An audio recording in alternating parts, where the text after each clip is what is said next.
Hoy vamos a hacer shabu shabu. ¿Qué es shabu shabu?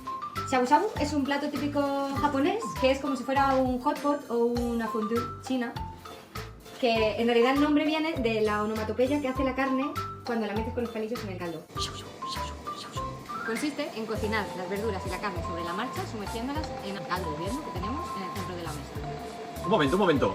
¿Pero cómo hemos llegado aquí? Lo primero que hemos hecho es el caldo. Hay que infusionar algas kombu en agüita durante media hora. Y luego será el caldo que pasemos a la olla eléctrica que pondremos en el centro de la mesa.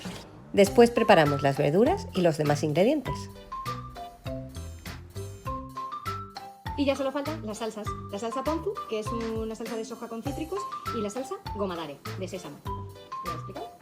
Y ya está. Escaldamos la carne y la verdura en el caldo, las mojamos en la salsa y nos las comemos. Gracias, la cocina japonesa ilustrada.